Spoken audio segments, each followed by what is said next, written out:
Mais avant de parler du Festival international du film du Togo, la saison des pluies 2026 s'annonce particulièrement surveillée au sud du Togo. Et selon les dernières prévisions climatiques présentées lors du forum régional Trisac 2026, des précipitations supérieures à la normale sont attendues entre mars et juillet, avec des risques accrus d'inondations dans certaines zones. Pour mieux comprendre ces prévisions, leurs implications pour les populations et les mesures de prévention à adopter, nous recevons ce soir dans ce journal M. Nkoyi Mpo, chef division climatologie à l'Agence nationale de la météorologie et expert en changement climatique et développement durable. Monsieur Nkoyi Mpo, bonsoir et bonsoir, madame. Merci d'être avec nous. C'est moi plutôt que me remercie. Alors, d'après vos expertises, les prévisions annoncent des pluies supérieures à la normale au sud du Togo. Qu'est-ce qu'on peut comprendre par là? Merci beaucoup, madame. Quand on parle des pluies supérieures à la normale, cela signifie qu'on s'attend à une saison plus pluvieuse que d'habitude. Vous venez de parler d'une normale et on a annoncé des pluies supérieures à cette normale. C'est une normale mise en place par l'Organisation météorologique mondiale et cette normale va de 1991 à 2020. Elle est universelle dans tous les pays du monde. Et selon cette normale, à Lomé, par exemple, si je prends un cas palpable à Lomé, habituellement entre mars, avril et mai, on recueille à Lomé une quantité égale à 313,4 mm. Et entre avril, mai, juin, une autre quantité qui est égale à 426,5 mm. Et quand on parle de pluie normale et supérieure, cela veut dire qu'entre mars, avril et mai, nous aurons une quantité supérieure à 313,4 mm entre mars, avril et mai. Et entre avril, mai, juin, une quantité supérieure à 426,5 mm. C'est pour cela qu'on parle des pluies normales à tendance excédentaire.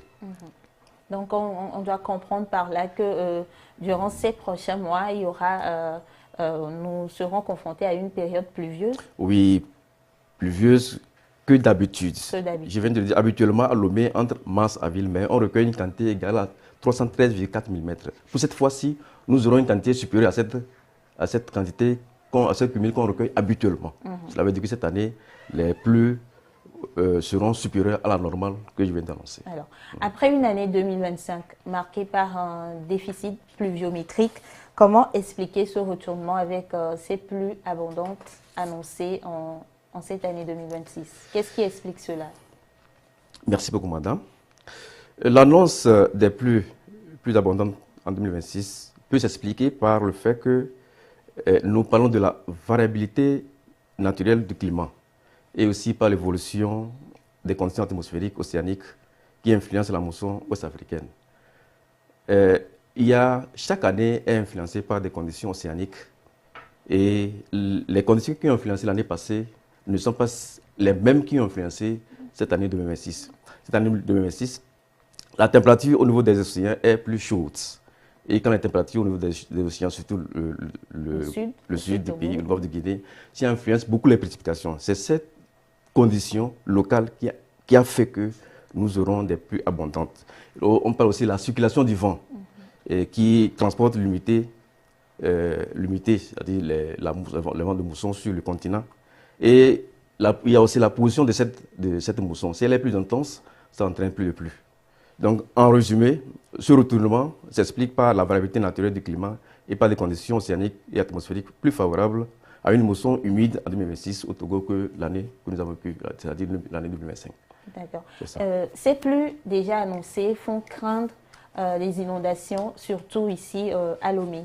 Est-ce que le risque est-il vraiment élevé par rapport à l'année dernière? Est-ce qu'on va encore être confronté à des inondations? En termes de risque, oui. Vous savez que Lomé, la position de Lomé, c'est-à-dire la topographie de Lomé, Lomé est sur une place basse et la présence au niveau de Lomé aussi, il y a la présence des lagunes et des dépressions naturelles d'eau qui s'accumulent. Il faut noter aussi que Lomé est proche de la mer. Surtout pour le cas de Lomé.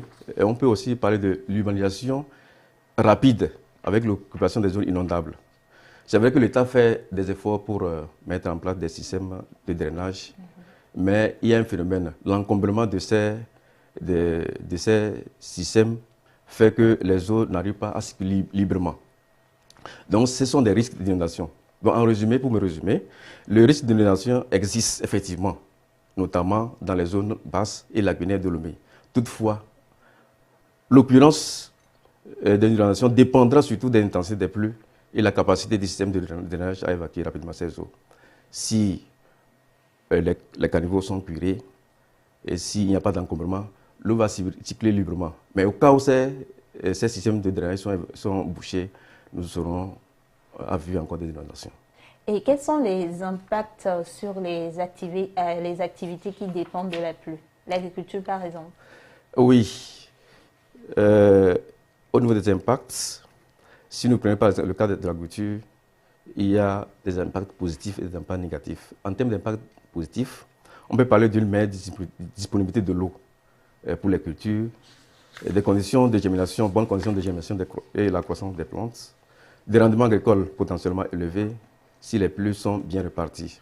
En termes de risques négatifs, on peut assister à des inondations des champs, le pourrissement des semences et des racines, et la prolifération des maladies des plantes. Pour me résumer, ces pluies abondantes peuvent être globalement favorables à l'agriculture grâce à une meilleure disponibilité en eau.